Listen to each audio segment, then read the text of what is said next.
like a Hellcat. Welcome you back in geological knowledge. So as you will be knowing that in the previous videos we have discussed about some objective questions which are very important related with the fault system, especially the basic terminologies about the faulting system or their classification and their identification as well as their recognition in the field. And in one video we have also discussed about the effects of faulting on the outcrop pattern. And today we will discuss another important topic.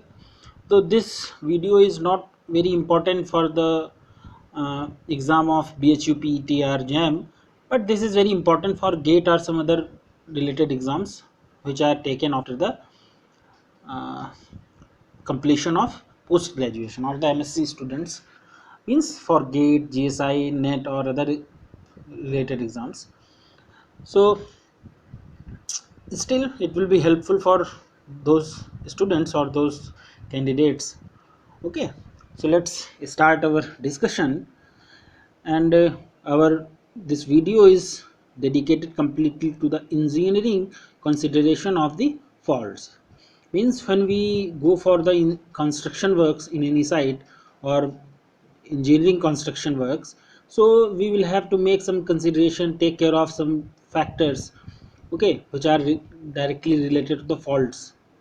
So that is the motto of our today's discussion. So let's start our discussion. And the first question deals with the what kind of joints do the faulted rocks form? Strong, weak, doesn't change, or the extended? So we all know that is the weak. Okay, so joints form weak kinds of fault.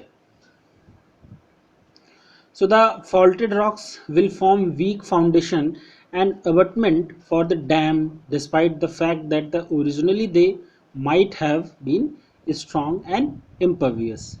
Okay, what happens that if the rock blocks or the rock with we are dealing with, suppose we are dealing a rock for the foundation purpose, okay, or the for the abutment purpose of the dam, so we will have to take care it of that it should not have been jointed somewhere.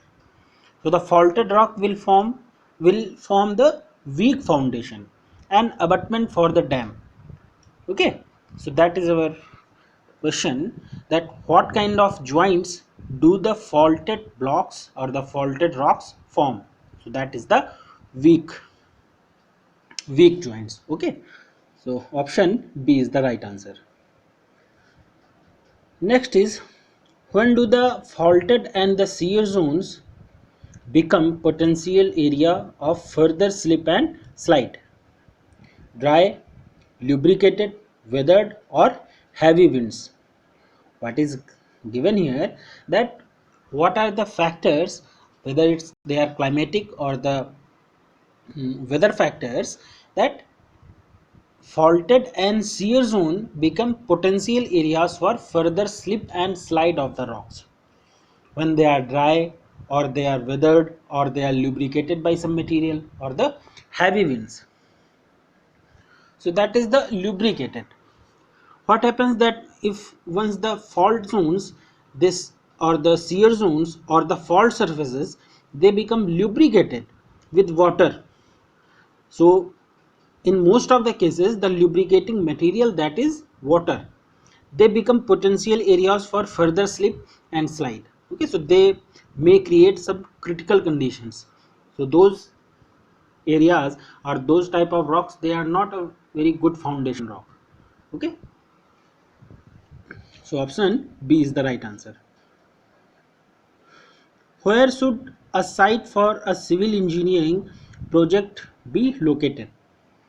This is very important question. Whether you are taking the descriptive type of question or an objective type of question, you have to go for the all the perspectives for a particular question, that what could be the key points or what could be the key factors for deciding or deciphering a suitable rock for the foundation, whether it's for tunneling or whether it's for the dam reservoirs or any other like for the bridge construction.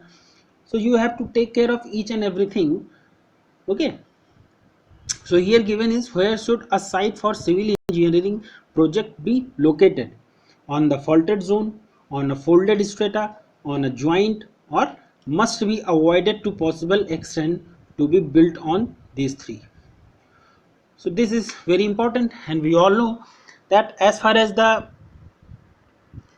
possible the location of a civil engineering project, that must be avoided on a faulted or folded or any jointed rock, because these are the zones of weakness. But when there is no other choice, the same location can be treated with necessary method. Okay, and then the project can be implemented. So as a prima facie we should avoid all these types of rocks on the faulted zone, on the folded strata, or on a weak plane like joint system.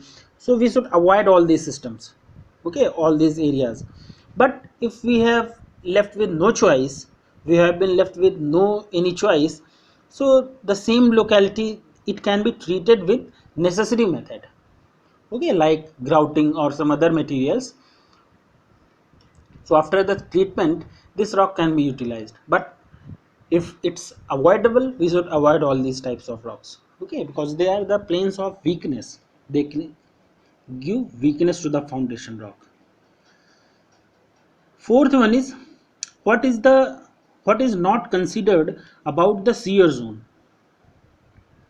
Okay, number, size, inclination, or the appearance. So that is appearance. So the number, okay, the size and the inclination of the shear zone should be given top consideration.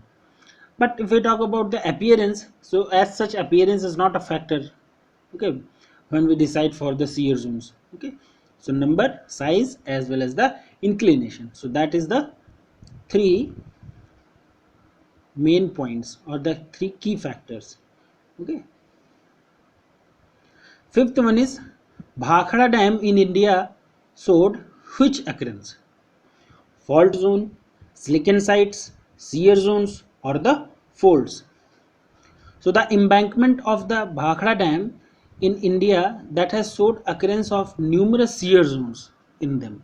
Okay, and the site could not be changed because of other reasons. Hence, it was decided to treat the shear zone by extensive excavation of the shear zone and backfilling the cement grouting, as we were discussing about in the previous question. That is the when we treat any faulted, jointed, or folded rock, we will have to give it some grouting or some other treatment like cement grouting. Okay, so in terms of Bhakhara Dam, because situation or its association or its location is such that that foundation rock cannot be avoided, so hence it was decided to treat the shear zones by extensive excavation of the shear zones and backfilling the cement grouting with grouts. Okay, grouting, very interesting chapter. You must know about the grouting. What are the grouting materials? Grouting means the material which is used for the filling of the, suppose this any fault block, there is any joint or there is some folded region. So in order to make that rock or in order to make that source rock compatible or uh, good for the foundation, we must treat with the grouting. So grouting means the filling of the leftover material, leftover spaces we will have to fill it with some material, and this process is known as grouting. So as far as this particular question is concerned, so Bhakhara Dam in India that showed which of occurrence, that is was the shear zone. Okay, so option C is the right answer. What are faults associated with?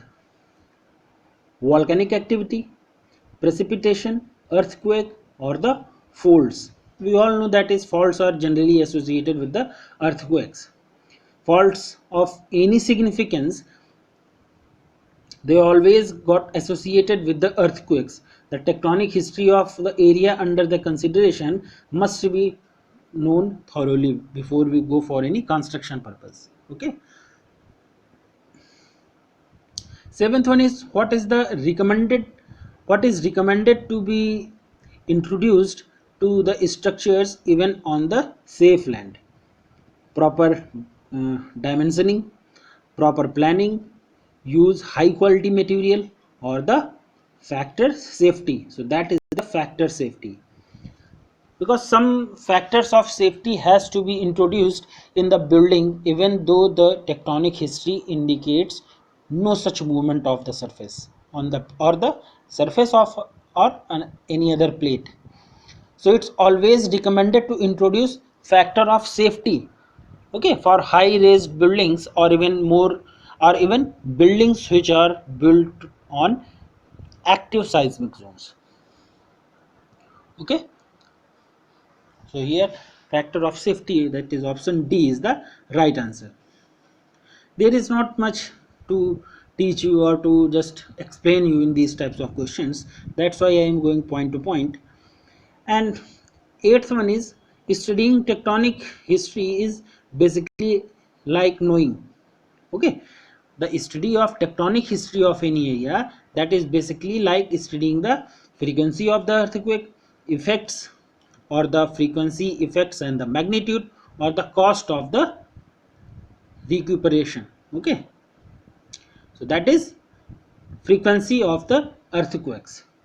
When we go for the tectonic history, for the study of tectonic history, basically we go for the frequency of earthquake, that what are the possibilities, or the area we are going to construct any project. So in what category that area lies. Okay, if we talk about our country, that India has been divided into four uh, earthquake zones, or the seismic zones. So in which seismic zone our area is landing. Okay, so that is the study, the tectonic history of the part where we are going to construct any location, okay, or any building material. Okay, so study of the tectonic history would virtually mean obtaining the information about the frequency of the earthquakes, as also their magnitude and the effects that they have left from time to time on the rock of the region. Okay, so studying the tectonic history means all about knowing about the frequency of the earthquakes and the seismicity of that area. Particularly if we talk in simple terms, frequency of earthquake means the seismicity of the area, that in which zone that location is lying. Okay, so option A is the right answer. Ninth one is, gauze and brexia don't create any problem during the construction work. So that is option B. That is wrong, because we all know that faulting products, when we were discussing the gauze, brexia, myelonites, cataclysite, so we have discussed about all these things. So faulting, they are the faulting products like gauze and the brexia, they create additional problem. The site has to be cleared of them, should be cleared of them, or taken below to the sound bedrock. Okay, so that is the option B, that is the given statement is false. Okay, so this was our discussion about the uh, engineering consideration of the faults, and what are the precautions we should take care of when we go for any construction purpose or any engineering construction. Okay, thank you.